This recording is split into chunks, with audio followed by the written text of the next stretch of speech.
La liturgie est le sommet et la source de la vie de l'Église. C'est le Concile Vatican II qui le dit avec Sacrosanctum Concilium, et je pense que pendant notre carême en vidéo, on peut s'approprier cela pour déjà mieux vivre la liturgie et voir aussi comment il y a une progression, une progressivité vers ce sommet dans la révélation de Dieu. On ne va pas à un sommet directement en un pas. Il y a différentes étapes qui sont indispensables. Et aujourd'hui, on va voir ensemble une de ces étapes importantes à travers l'Alléluia, l'Évangile et l'homélie. L'Alléluia, donc, c'est le chant qui précède la proclamation de l'Évangile. Alors, il est réservé au temps hors pénitence, donc hors carême, entre autres, mais je suis obligé de vous expliquer quand même la logique à travers le chant de l'Alléluia, qui est un chant donc de jubilation, d'exultation. Alléluia signifie louer le Seigneur, et généralement les mélodies grégoriennes pour chanter l'Alléluia sont très joyeuses, très ornées, et il y a entre les deux refrains de l'Alléluia un ou deux versets de psaumes. Le rôle de l'assemblée au moment où la scola chante, on pourrait croire que l'assemblée reste inactive, en tout cas en apparence, mais elle reste participante, évidemment, il y a une participation active. Et ce rôle à ce moment-là, c'est de s'approprier les paroles qui sont chantées et la manière dont c'est chanté, cette exultation, cette jubilation, pour intérioriser ce sentiment. Dans les temps de pénitence, comme le carême, on remplace le chant de l'Alléluia par un trait. Il a le même but de nous mener vers la proclamation de la parole de Dieu, mais les mélodies sont un peu moins joyeuses, elles sont davantage empreintes de gravité. On voit donc à travers tous ces chants qu'il y a une importance de la parole de Dieu, des Saintes Écritures dans les liturgies. Toute la liturgie est vraiment empreinte de la parole de Dieu, et bien souvent aussi de textes de l'Ancien Testament, à travers l'introïte, le graduel, l'Alléluia, la communion, et on trouve aussi l'Ancien Testament qui est lu dans les premières lectures, notamment aux messes de semaine en carême. On peut voir aussi, il est important de souligner que le lectionnaire est fait pour être lu sur une année.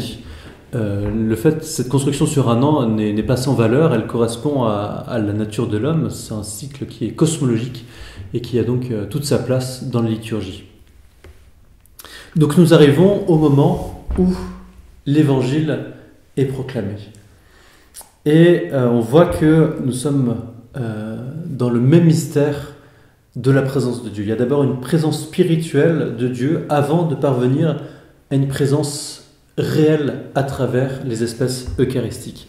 Dieu se donne d'abord dans la proclamation de l'Évangile, il se donne à son peuple de manière solennelle. Voilà pourquoi il y a des rites qui l'entourent. Le premier de ces rites, c'est d'abord une prière.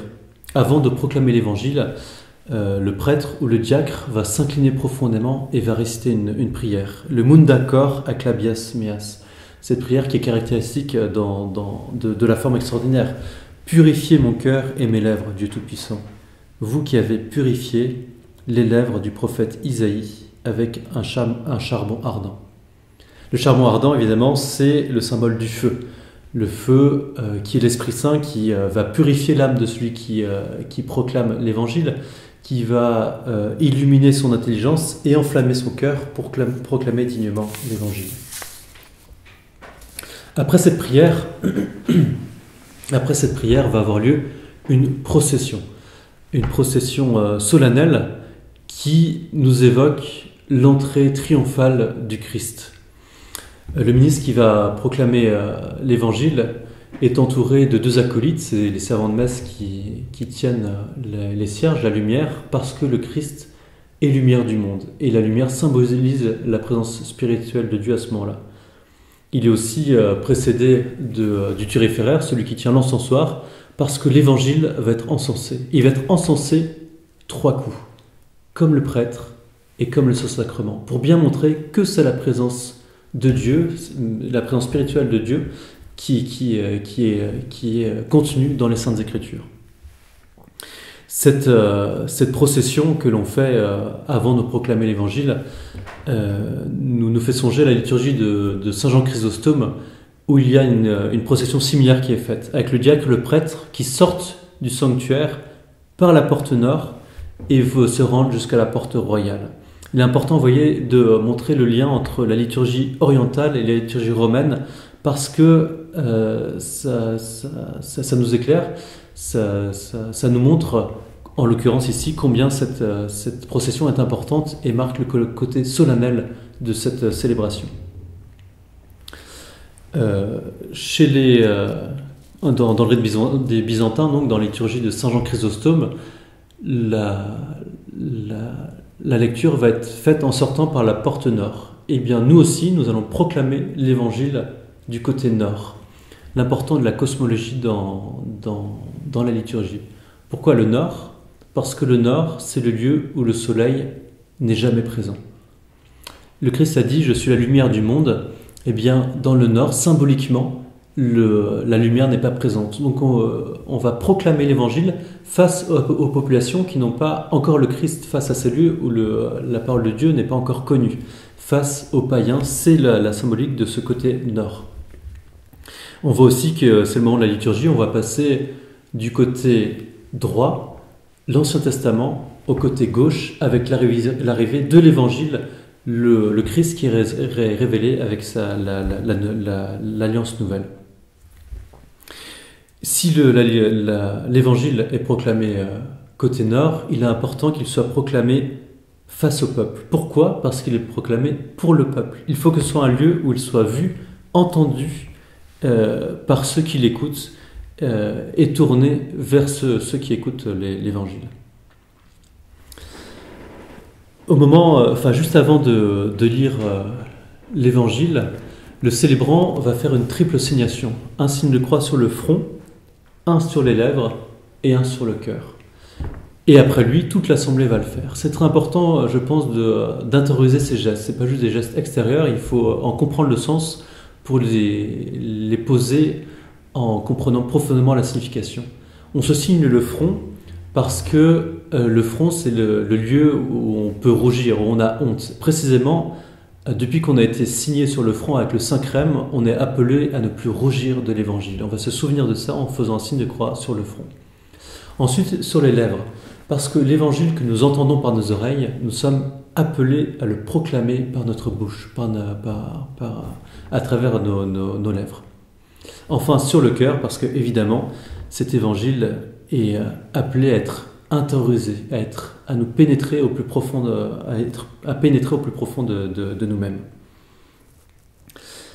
Après avoir fait ça, toute l'assemblée, tout le cœur va se tourner vers celui qui proclame l'Évangile. Je pense que ce n'est pas un mouvement de se tourner vers celui qui proclame l'Évangile qui est réservé aux clercs, à ceux qui sont dans le cœur. Il peut concerner toute l'assistance. Et tous, nous pouvons nous tourner vers la présence spirituelle de Dieu, le Christ qui est sa parole vivante, qui va se donner à nous à ce moment précis de la messe. À la fin de la proclamation de l'Évangile, le célébrant va embrasser l'évangéliaire dans un geste qui est magnifique et qui nous fait penser à Ézéchiel. Ézéchiel, à qui il a été demandé de manger le livre, d'ingérer les pensées de Dieu. Pourquoi ? Afin de mieux se les approprier, de mieux les comprendre, pour pouvoir ensuite prophétiser, pour pouvoir ensuite redonner la parole de Dieu à son peuple. Évidemment, c'est un geste que nous devons aussi nous approprier. Je ne suis pas là pour écouter juste de manière extérieure l'évangile qui m'est lu à la messe.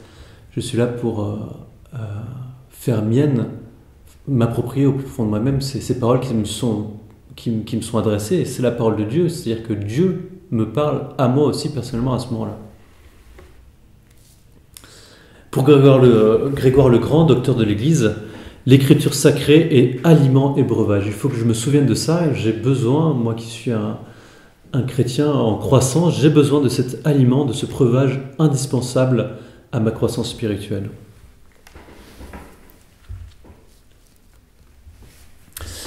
Et nous devons nous souvenir donc que nous sommes en présence du Christ lui-même. Nous devons écouter l'Évangile comme si Dieu lui-même nous adressait sa parole. Enfin vient le moment de l'homélie. L'homélie, c'est aussi un acte liturgique à part entière. C'est le moment où on passe de l'évangile qui est proclamé de manière solennelle à une explicitation de la parole de Dieu. Le prêtre va nous montrer comment cette parole de Dieu résonne à travers la tradition, en faisant un lien avec le dogme, en faisant un lien avec la morale, en faisant un lien avec les sacrements. C'est un acte liturgique à part entière. Voilà pourquoi le prêtre est invité à garder ses ornements à ce moment-là. C'est la liturgie. Et pourquoi pas à monter en chaire si l'église où il célèbre dispose d'une chaire pour montrer ce caractère solennel de l'enseignement de l'église. Voilà, en guise de conclusion, je vous propose de vous souvenir, du méditer, qu'il est important de passer de cette étape de contemplation de la présence de Dieu spirituelle à travers ces écritures à la contemplation réelle de la présence réelle du Christ à travers ces espaces eucharistiques. On est introduit, vous voyez, une pédagogie dans la liturgie, il y a une pédagogie de Dieu qui se manifeste aussi à travers la liturgie. On est appelé peu à peu à entrer dans le Saint Mystère, dans le Saint des Saints, pour voir Dieu, pour le contempler, pour y communier. Je vous souhaite d'y participer toujours plus pleinement, notamment à travers ce carême. Bon et saint carême.